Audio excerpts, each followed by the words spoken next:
So hello, good evening everybody. My name is Shubham Jagdish and welcome back to the channel. तो आज हम लोग अपने sources of finance का next part लेकर आए हैं जिसमें हम प्रेफरेंस शेयर्स के बारे में आपको पढ़ाने जा रहे हैं। काफी बड़ा टॉपिक है। इसके पिछले वीडियो में मैंने इक्विटी शेयर्स के बारे में पूरा बता दिया था। ठीक है, तुम्हें लगता है कि तुम्हें इसके नोट्स की जरूरत है तो तुम्हें डिस्क्रिप्शन में दिए गए हुए लिंक पर जाना है, ऐप डाउनलोड करना है और फ्री स्टडी मटेरियल सेक्शन से अपने नोट्स डाउनलोड करके पढ़ाई कर लेनी है। और लगे कि वीडियो ठीक चल रहा है तो अपने दोस्तों और अपने टीचर्स से जरूर शेयर करें। चलो भाई शुरू करते हैं आज की क्लास में। प्रेफरेंस शेयर्स क्या होते हैं? प्रेफरेंस शेयर्स वो शेयर्स होते हैं जिनके पास प्रेफरेंशियल राइट होता है। सर ये प्रेफरेंशियल राइट्स क्या होता है?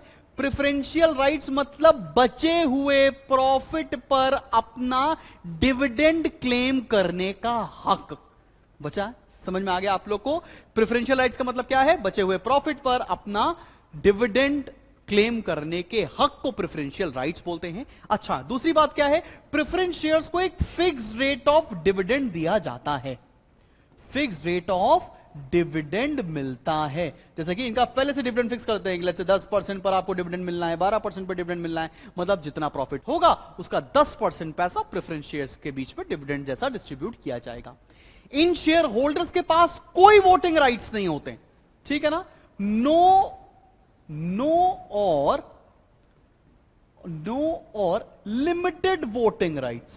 Limited voting rights. Equity share ऐसा नहीं है कि पूरा कंट्रोल ही इक्विटी शेयर होल्डर्स के बीच में आता है। यहां पे ऐसा कुछ भी नहीं होने वाला। प्रेफरेंस शेयर्स के पास लिमिटेड या नो वोटिंग राइट्स मिलते हैं।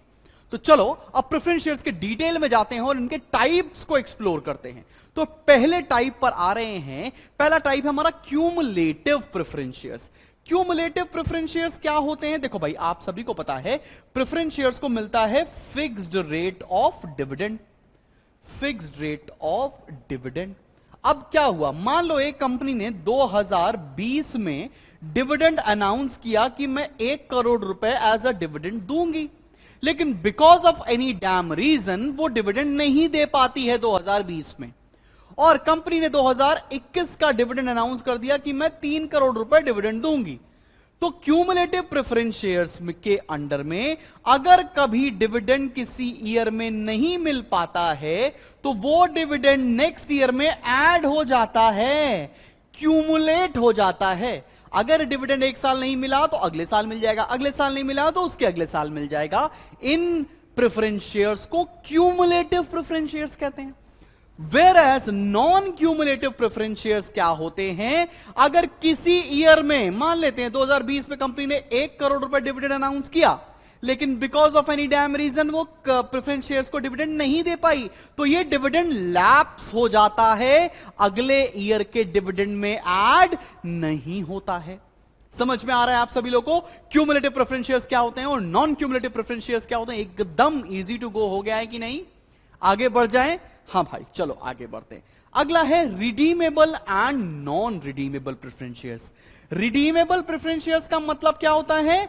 After certain time, after certain period preference shares का पैसा वापस कर देती है कंपनी।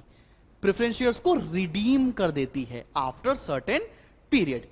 लेकिन नॉन रिडीमेबल प्रेफरेंस शेयर्स का पैसा आफ्टर सर्टेन टाइम पीरियड के बाद वापस नहीं किया जाता है। इनका पैसा कब वापस करेगी? जब कंपनी का वाइंडिंग अप हो रहा हो, कंपनी बंद हो रही हो तब। क्या बताया मैंने? रिडीमेबल प्रेफरेंस शेयर्स का पैसा after a certain time period वापस कर दिया जाता है, whereas non redeemable preference shares का पैसा आफ्टर सर्टेन टाइम पीरियड वापस नहीं किया जाता है। इनका पैसा तभी वापस किया जाता है जब कंपनी वाइंड अप हो रही हो। ठीक है, आगे बढ़ जाऊं बेटा। अगले पॉइंट पर आते हैं, participating and non participating preference shares. Participating preference shares कौन होते हैं? जो लेफ्ट ओवर प्रॉफिट में, मान लेते हैं कंपनी का प्रॉफिट है, ये ऑलरेडी डिविडेंड कंपनी दे चुकी है, तो बचा हुआ जो ये वाला प्रॉफिट है ना, ये पार्टिसिपेटिंग प्रेफरेंस शेयर्स इसमें अपना हक क्लेम कर लेते हैं। इन्हें बोलते हैं हम लोग पार्टिसिपेटिंग प्रेफरेंस शेयर्स। ठीक है ना? नॉन पार्टिसिपेटिंग प्रेफरेंस शेयर्स क्या होते हैं? जो इस बचे हुए प्रॉफिट पर अपना हक नहीं क्लेम कर सकते हैं, उन्हें बोलते हैं हम लोग नॉन पार्टिसिपेटिंग प्रेफरेंस शेयर्स। बच्चे गलती क्या करते हैं? पार्टिसिपेटिंग प्रेफरेंस शेयर्स क्या होते हैं? वो प्रेफरेंस शेयर जो day to day activity of business में पार्टिसिपेट करते हैं। अबे झापड़ पड़ेगा चार, ठीक है ना? ये नहीं होता है। क्या होता है अब तुम्हें समझ में आ रहा है? एकदम ऐसी लिख के आना यार, लुटवा मत देना यार मजाक मजाक में, ठीक है? चलो भैया आगे बढ़ा जाए। Convertible and non convertible.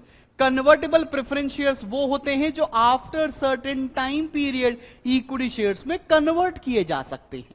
Non convertible preference shares क्या होते हैं? जो जिंदगी भर किसी कभी भी इक्विटी शेयर्स में कन्वर्ट नहीं किया जा सकता है, उसे बोलते हैं नॉन कन्वर्टेबल प्रेफरेंस शेयर्स। एकदम आसान आसान भाषा में समझा रहा हूं, स्कूल टीचर जैसे थोड़ा सा मुश्किल नहीं कर रहा हूं, आसान सी हिंदी की शैली में आपको समझाया जा रहा है। ठीक, आगे बढ़ते हैं। अब आने जा रहे हैं अगले टॉपिक पर, और अगला टॉपिक है हमारा एडवांटेजेस। एडवांटेजेस पढ़ने हैं प्रेफरेंस शेयर्स के पहले कंपनी पॉइंट ऑफ व्यू, ठीक है ना? तो चलो बढ़ते हैं। सबसे पहला जो एडवांटेज है कंपनी पॉइंट ऑफ व्यू से, अपील टू कॉशियस इन्वेस्टर्स। वो इन्वेस्टर्स जो बहुत रिस्क लेना नहीं चाहते, वो इन्वेस्टर जो एक सर्टेन फिक्स रेट पर डिविडेंड चाहते हैं, वो इन्वेस्टर जो सिंक और सेल नहीं होना चाहते हैं कंपनी के साथ, ये उन शेयर होल्डर्स को, उन इन्वेस्टर्स को बहुत अपील करता है, ठीक है ना? तो जो डरे हुए हैं उनको ये अपील करता है कि भैया ये वाला प्रेफरेंस शेयर्स ले लेते हैं, उतना रिस्क भी नहीं है, मजा आ जाएगा भाई, क्योंकि फिक्स रेट ऑफ डिविडेंड मिलेगा। आगे बढ़ते हैं। No burden on profits. जैसे कि मैंने बताया कि प्रेफरेंस शेयर्स को भी हम पैसा कब देते हैं? In the form of dividend, जब प्रॉफिट होगा। जब प्रॉफिट नहीं होगा तो कोई पैसा देना है क्या? नहीं भैया, तब कोई भी पैसा नहीं देना है, मतलब मजे ही मजे, चिल है भैया, ठीक है ना? तो कोई बर्डन नहीं है प्रॉफिट पर। आगे बढ़ते और अगले पॉइंट पर आते हैं। No interference in management. ये कमाल का पॉइंट है। नो इंटरफेरेंस इसलिए because they have no voting rights. कोई वोटिंग राइट्स नहीं, इसलिए बिजनेस में दखल अंदाजी देने की इनकी औकात नहीं। क्या बात है, समझ आया? राइमिंग बन गया, ठीक है? आगे बढ़ते हैं भैया, आगे बढ़ते हैं। No charge on asset. No charge on asset मतलब प्रेफरेंस शेयर्स को इशू करते समय कोई भी एसेट को गिरवी नहीं रखा गया है, कोई भी एसेट प्लेज नहीं किया गया है, इसे बोलते हैं नो चार्ज ऑन एसेट। और similar point, exactly same point हम लोगों ने इक्विटी शेयर्स के भी अंदर पढ़ा है। तो जिस बच्चे ने पिछला वीडियो नहीं देखा है वो देख लो। ट्रेडिंग ऑन इक्विटी, क्योंकि प्रेफरेंस शेयर्स से आपने पैसा रेज किया है तो आपके पास मौका है इक्विटी पर ट्रेड करने का, बोरोड फंड और ओन फंड का इस्तेमाल करने का मौका है। इसलिए ट्रेडिंग ऑन इक्विटी आपके पास यहां पर ऑन रहती है, यहां पर मौका रहता है कि आप ट्रेड ऑन इक्विटी कर सकते हैं। जिसको ट्रेड ऑन इक्विटी समझ में नहीं आया है, पिछले चैप्टर का पहला वीडियो उसके अंदर पढ़ाया हुआ है। आगे बढ़ते। फ्लेक्सिबिलिटी। अब फ्लेक्सिबिलिटी क्यों? अब कंपनी जब चाहे प्रेफरेंस शेयर्स का पैसा उठाकर वापस कर सकती है। इसी को तो बोलते हैं redeemable preference shares. Equity shares बिल्कुल भी फ्लेक्सिबल नहीं होते, उनका पैसा कभी भी वापस नहीं कर सकती कंपनी, लेकिन प्रेफरेंस शेयर्स का पैसा कंपनी जब चाहे आफ्टर सर्टेन टाइम पीरियड, जो कि मेंशन होता है पहले से, उस पर उठाकर वापस किया जा सकता है। तो फ्लेक्सिबिलिटी का ऑप्शन प्रेफरेंस शेयर से मिलता है कंपनी पॉइंट ऑफ व्यू से। अब आ रहे हैं एडवांटेजेस पढ़ने के लिए इन्वेस्टर पॉइंट ऑफ व्यू से। इन्वेस्टर को क्या फायदा हो रहा है, आओ जरा देखो। सबसे पहला, stable and regular dividend. Stable and regular dividend. दूसरा लिखो भैया, लेस रिस्की। रिस्क होता है इसमें, लेकिन इक्विटी शेयर से कम रिस्की होता है, ठीक है ना? Can expect their investment after certain period। मतलब कंपनी इनकी इन्वेस्टमेंट वापस कर सकती है थ्रू रिडीमेबल प्रेफरेंस शेयर्स। और यहां पर आपको डिविडेंड कैन बी क्यूमुलेटेड। एक साल नहीं मिला तो अगले साल आपको डिविडेंड मिल सकता है, इनकेस अगर आपने इन्वेस्टमेंट क्यूमुलेटिव प्रेफरेंस शेयर्स में किया है। तो आपको एडवांटेजेस समझ में आ गए हैं इन्वेस्टर पॉइंट ऑफ व्यू से। अब मौका आ रहा है डिसएडवांटेज पढ़ने का, लेकिन डिसएडवांटेज हम सबसे पहले पढ़ने जा रहे हैं इन्वेस्टर पॉइंट ऑफ व्यू से। क्या नुकसान है प्रेफरेंस शेयर्स में पैसा लगाने से? चलो भैया और लिखते हैं। Lack of voting rights. Company की डेली एक्टिविटी में आप पार्टिसिपेट नहीं कर सकते। Lack of voting rights. Fear of being shown the door। Fear of being shown the door का मतलब क्या हुआ? आपने कंपनी में पैसा तब लगाया जब कंपनी को पैसे की जरूरत थी। आज आपको जरूरत है और कंपनी ने पैसा आपका उठाकर वापस कर दिया। Fear of being shown the door. Third point पर आ रहे हैं, नो कैपिटल एप्रिसिएशन। जैसे कि इक्विटी शेयर में होता था ना कि आपकी कैपिटल मल्टीफोल्ड टाइम्स बढ़ जाती थी ड्यूरिंग बून, लेकिन यहां पर कैपिटल का कोई भी अप्रिसिएशन नहीं होता है, सिर्फ आपको स्टेबल और रेगुलर डिविडेंड दिया जाता है। ठीक है ना। Fourth, no guarantee of dividend. No guarantee of dividend क्यों बेटा? क्योंकि अगर प्रॉफिट होगा तो डिविडेंड मिलेगा, अगर लॉस हो गया तो कोई भी डिविडेंड नहीं मिलेगा। तो नो गारंटी ऑफ डिविडेंड। क्या यह बात समझ में आ रही है? एकदम सबको अच्छे से क्लियर हो गया है कि नहीं भैया? बता दो। ठीक है, अब पढ़ने जा रहे हैं disadvantages from company point of view. चलो भाई आओ देखते हैं। सबसे पहला, कॉस्टली सोर्स। कॉस्टली सोर्स इसलिए बिकॉज जब भी कंपनी प्रेफरेंस शेयर्स इशू करती है तो उसको काफी लीगल फॉर्मेलिटीज पूरी करनी होती है, पेपर वर्क करना होता है, प्रोस्पेक्टस निकालना पड़ता है, सेबी में लिस्ट करने पड़ते हैं, एडवर्टीजमेंट देने पड़ते हैं, जिसमें बहुत पैसा खर्च हो जाता है। कॉस्टली सोर्स है, इसलिए कंपनी के लिए ये एक डिसएडवांटेज है बेटा। आगे बढ़ते हैं। दूसरा, परमानेंट बर्डन। परमानेंट बर्डन इसलिए क्योंकि कंपनी के पास अगर मान लो इररिडीमेबल प्रेफरेंस शेयर्स हैं तो इसका पैसा आप वापस नहीं कर सकते हो, तो एक ना एक तरह परमानेंट बर्डन रहेगा। और दूसरी बात, प्रॉफिट अगर हो रहे हैं तो सर्टेन रेट से डिविडेंड देना ही देना है। इक्विटी शेयर्स में डिविडेंड देना है नहीं देना, ये कंपनी की बोर्ड ऑफ मीटिंग में डिसाइड होता है।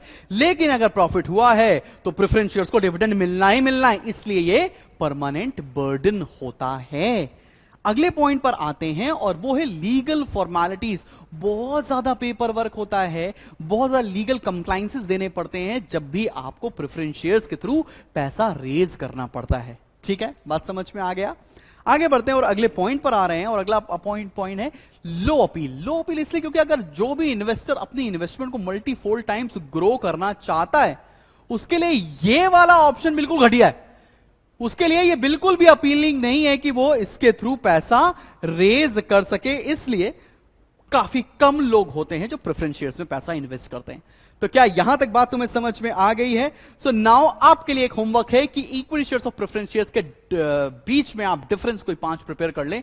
और अब मिल रहे होंगे हम लोग नेक्स्ट वीडियो में, जिसमें हम बात कर रहे होंगे बोनस शेयर्स के बारे में और बाकी के राइट शेयर्स के बारे में, और फिर हम लोग आ जाएंगे डिबेंचर्स और बाकी कमर्शियल बैंक्स के बारे में। तो ठीक है, यहां तक का वीडियो 15 मिनट का हो रहा होगा। मोस्ट प्रोबेबली 15 मिनट पे आपने एक टॉपिक और प्रिपेयर कर लिया है। अगर पसंद आ रही है बात तो क्लासमेट्स तक वीडियो पहुंचाना तुम्हारा है काम। Bye bye.